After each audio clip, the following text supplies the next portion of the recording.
स्वागत है आपका वाइज डे इंस्पायर चैनल में।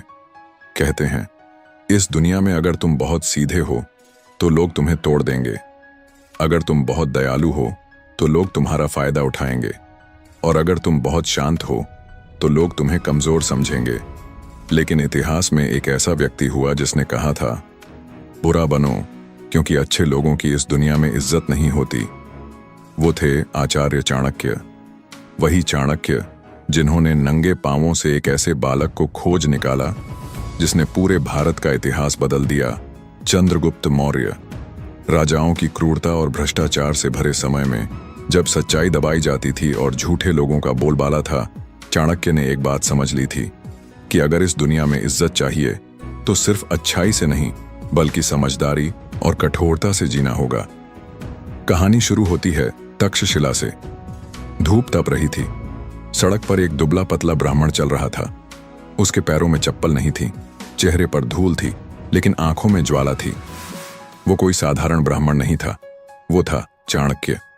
रास्ते में उसने देखा कि एक बच्चा मिट्टी के घरौंदे बना रहा है। हवा से उसका घर गिर जाता है तो वो फिर बना लेता है। चाणक्य पास जाकर पूछता है, बालक, तू बार बार वही घर क्यों बना रहा है? बालक बोला, क्योंकि मेरा घर गिर गया और जब तक ये टिकेगा नहीं मैं चैन से नहीं बैठूंगा। चाणक्य मुस्कुराया, तेरे भीतर वो आग है जो एक दिन इस मिट्टी से साम्राज्य खड़ा कर सकती है। वो बालक था चंद्रगुप्त। यहीं से शुरू होती है 13 महान नीतियों की यात्रा, जिनसे चाणक्य ने न केवल एक राजा गढ़ा बल्कि एक साम्राज्य खड़ा किया। पहली नीति, जिस व्यक्ति के भीतर स्वाभिमान नहीं उसका ज्ञान भी व्यर्थ है। एक बार चंद्रगुप्त ने किसी सभा में अपने से बड़े राजकुमारों के सामने सिर झुका दिया। चाणक्य ने उसे तुरंत रोका। राजा सिर नहीं झुकाता, राज करता है। चंद्रगुप्त बोला, लेकिन गुरु, ये लोग शक्तिशाली हैं, हमसे बड़े हैं। चाणक्य बोले, जिस दिन तूने डर के कारण सिर झुकाया उसी दिन तेरी इज्जत खत्म हो जाएगी। याद रख, दुनिया उन लोगों की इज्जत करती है जो खुद पर भरोसा रखते हैं, न कि जो हर किसी से डरते हैं। ये वही बात है जो आज के दौर में भी लागू होती है। जब ऑफिस में या जिंदगी में कोई तुम्हें दबाने की कोशिश करे, याद रखो, विनम्र रहो लेकिन झुको मत। दूसरी नीति, दया करो लेकिन मूर्ख पर नहीं। एक रात चंद्रगुप्त ने देखा कि एक सैनिक बार बार सोता जा रहा है। उसने उस पर दया की और उसे आराम करने दिया। सुबह जब हमला हुआ, वही सैनिक सबसे पहले भाग गया। चाणक्य ने कहा, जिस पर दया करनी चाहिए उस पर कठोरता बरतना पाप है, और जिस पर कठोर होना चाहिए उस पर दया करना मूर्खता है। आज के जीवन में भी यही सत्य है। हर किसी को खुश करने की कोशिश मत करो। कुछ लोग तुम्हारी दया को कमजोरी समझते हैं। ऐसे लोगों को जवाब मुस्कान से नहीं, कर्म से दो। तीसरी नीति, राजनीति में भावनाओं की जगह नहीं होती। एक बार चंद्रगुप्त ने अपने बचपन के मित्र को एक महत्वपूर्ण पद दे दिया। कुछ दिनों में वही मित्र रिश्वत लेने लगा। जब बात चाणक्य को पता चली, उन्होंने कहा, राजा का कोई मित्र या शत्रु नहीं होता, बस कर्तव्य होता है। उन्होंने चंद्रगुप्त को सिखाया कि भावनाओं से निर्णय लेने वाला राजा हमेशा पछताता है। आज जब हम रिश्तों में या बिजनेस में फैसले लेते हैं तो अक्सर दिल से सोचते हैं, लेकिन असली जीत उसी की होती है जो दिमाग से सोचता है और दिल से करता है। चौथी नीति, जिसे अपने समय की कीमत नहीं उसे जीवन की कीमत नहीं। चाणक्य सुबह से पहले उठते थे। वे कहते थे, सूरज निकलने के बाद उठने वाला व्यक्ति अपने अवसरों पर ताला लगा देता है। एक दिन चंद्रगुप्त देर से उठा। चाणक्य ने उसका तंबू बाहर फेंक दिया और कहा, जो राजा समय से नहीं उठता वो अपने राज्य को खो देता है। आज के समय में भी जो व्यक्ति सुबह बिस्तर से नहीं उठ पाता वो जीवन के सबसे बड़े अवसरों से चूक जाता है। समय का सम्मान करना सबसे बड़ी नीति है। पांचवी नीति, दूसरों की कमजोरी जानो लेकिन अपनी कभी मत बताओ। राजनीति की दुनिया में चाणक्य कहते थे, जो अपनी कमजोरी बता देता है वो खुद को हथियार दे देता है जिससे दूसरा उसे घायल कर सके। एक बार दुश्मन राजा ने चंद्रगुप्त को मीठे शब्दों से फुसलाने की कोशिश की। उसने कहा, हम शांति चाहते हैं। चंद्रगुप्त मान गया, लेकिन चाणक्य ने रोका, जिसके हाथ में तलवार हो और मुंह में शांति की बात, उससे सावधान रहो। आज की जिंदगी में भी यही लागू होता है। हर किसी को अपनी दिक्कतें मत बताओ, क्योंकि कुछ लोग तुम्हारी कहानी नहीं, तुम्हारी कमजोरी ढूंढते हैं। छठी नीति, जब तक उद्देश्य पूरा ना हो, राज को गुप्त रखो। चाणक्य ने महीनों तक अपनी योजना किसी को नहीं बताई। यहां तक कि जब वे नंद वंश के खिलाफ रणनीति बना रहे थे, तो सिर्फ 2 लोगों को पता था, वो खुद और चंद्रगुप्त। वे कहते थे, जब बीज अंकुरित नहीं हुआ तब उसे सबको मत दिखाओ, वरना लोग उसे पैरों तले कुचल देंगे। आज हम हर छोटी सफलता सोशल मीडिया पर डाल देते हैं, लेकिन चाणक्य सिखाते हैं कि काम बोलना चाहिए, बातें नहीं। 7वीं नीति, जिसे अपनी सीमाओं का ज्ञान है वही महान बनता है। एक दिन चंद्रगुप्त ने युद्ध जीतने के बाद कहा, अब मैं सब कुछ कर सकता हूं। चाणक्य मुस्कुराए। राजा, जब मनुष्य यह सोचता है कि वो सब कुछ कर सकता है, तब से उसका पतन शुरू हो जाता है। उन्होंने समझाया कि महान वही है जो जानता है कि उसे कहां रुकना है। आज के समय में भी यही सच्चाई है। सफलता के नशे में जब इंसान खुद को अजेय समझ लेता है, वही उसका अंत होता है।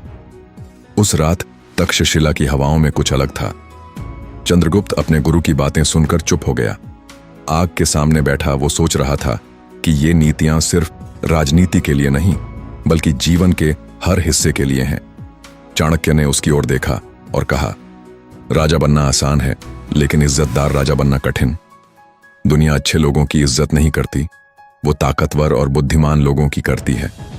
अगर तुझे इज्जत चाहिए तो सिर्फ अच्छा मत बन, समझदार भी बन। वो वाक्य चंद्रगुप्त के दिल में आग की तरह जलने लगा, और वहीं से शुरू हुआ असली परिवर्तन। लेकिन ये तो बस शुरुआत थी। अभी बाकी थीं वो नीतियां जो चंद्रगुप्त को सिर्फ राजा नहीं, इतिहास बना देंगी। रात गहराती जा रही थी। तक्षशिला की ठंडी हवा में चाणक्य और चंद्रगुप्त के बीच सन्नाटा पसरा था। अलाव की लौ कांप रही थी, और उसी रोशनी में चाणक्य ने धीरे से कहा, राजा, अब वक्त है उन नीतियों को समझने का जो तुझे महान बनाएंगी, लेकिन उनसे डरना भी सीखना होगा, क्योंकि ये नीतियां सिर्फ ज्ञान नहीं, आग है, और आग का इस्तेमाल समझदारी से ही किया जाता है। चंद्रगुप्त ने गंभीर स्वर में कहा, गुरु, मैं तैयार हूं। चाणक्य ने मुस्कुराकर कहा, तो सुन, अगली नीति वही है जो हर सच्चे नेता की पहचान बनती है।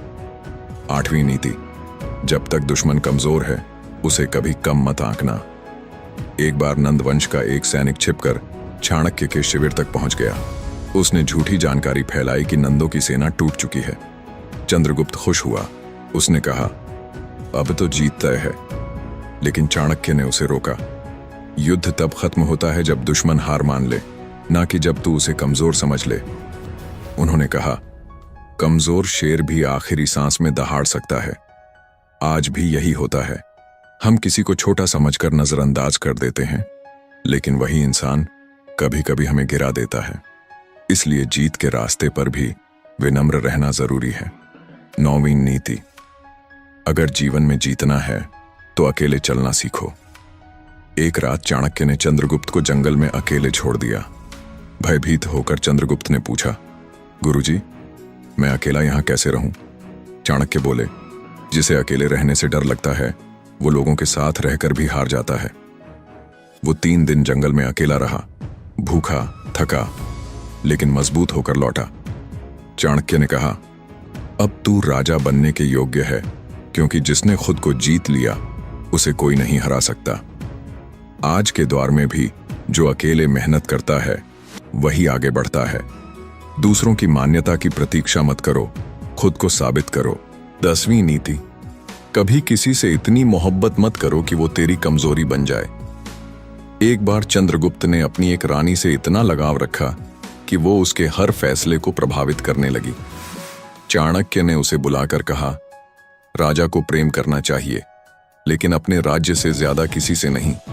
उन्होंने समझाया कि जिसे तू सबसे ज्यादा चाहता है वही एक दिन तेरी सबसे बड़ी परीक्षा बनता है। ये नीति सिर्फ राजाओं के लिए नहीं, हमारे लिए भी है। रिश्तों में रहो, लेकिन खुद को खो मत दो। 11वीं नीति, जो अपने स्वार्थ को पहचानता है वही दूसरों के स्वार्थ से बच सकता है। चाणक्य कहते थे, हर इंसान के भीतर एक मकसद होता है, लेकिन जो उसे पहचान लेता है वही दूसरों के जाल में नहीं फंसता। एक बार एक पड़ोसी राज्य के राजा ने शांति का प्रस्ताव रखा। चाणक्य ने उसकी आंखों में झांक कर कहा, तू शांति नहीं चाहता, तू समय चाहता है। दुश्मन चुप हो गया, क्योंकि सच सामने था। आज भी कुछ लोग हमारी जिंदगी में दोस्त बनकर आते हैं, लेकिन उनका मकसद कुछ और होता है। इसलिए दूसरों को समझने से पहले खुद को समझो। 12वीं नीति, अगर वक्त तेरा साथ नहीं दे रहा तो वक्त को बदलने लायक बन। एक समय ऐसा आया जब चंद्रगुप्त की सेना पराजित हो गई। सैनिकों का मनोबल टूट चुका था। चाणक्य ने रसोई में जाकर रोटी बनाते सैनिकों से कहा, क्या तुमने कभी देखा है कि रोटी किनारे से क्यों जल जाती है? सैनिक बोले, क्योंकि हम बीज पर ध्यान देते हैं। चाणक्य मुस्कुराए, जीवन भी वैसा ही है। हम बीज की सुविधा पर ध्यान देते हैं, लेकिन किनारे यानी शुरुआत और अंत को भूल जाते हैं। अगर शुरुआत में मेहनत नहीं की तो अंत में हार तय है। उन शब्दों ने सबको जगा दिया। उन्होंने फिर से योजना बनाई और इस बार विजय प्राप्त की। आज अगर वक्त खराब है तो खुद को इतना मजबूत बनाओ कि वक्त झुक जाए। 13वीं और अंतिम नीति, अगर दुनिया को बदलना है तो पहले खुद को निर्दयी बनना सीखो। यह सुनकर चंद्रगुप्त चौंक गया। गुरुजी, निर्दयी कैसे बनूं? क्या यह बुरा नहीं है? चाणक्य बोले, निर्दयी का मतलब यह नहीं कि तू दूसरों को कष्ट दे, बल्कि इसका मतलब यह है कि तू अपनी भावनाओं पर काबू रखे। जब तक तू खुद पर दया करता रहेगा, दुनिया तुझे गंभीरता से नहीं लेगी। उन्होंने कहा, अच्छे बनो, लेकिन उस अच्छाई की तलवार तेज रखो, क्योंकि इस दुनिया में सम्मान उसी को मिलता है जो झुकता नहीं, बल्कि जरूरत पड़ने पर डट जाता है। आग की लपटें अब बुझने लगी थीं। चंद्रगुप्त की आंखों में दृढ़ता थी। उसने कहा, गुरुजी, अब मैं समझ गया। लोग अच्छे व्यक्ति से नहीं डरते, लेकिन न्यायप्रिय और कठोर व्यक्ति से इज्जत करते हैं।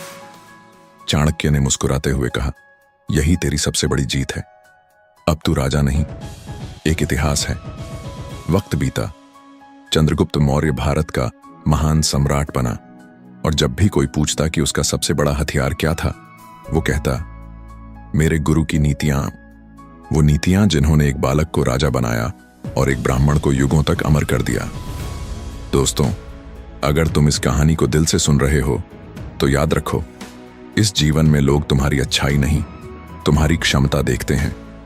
अगर इज्जत चाहिए तो अपनी अच्छाई के साथ अपनी शक्ति भी बढ़ाओ।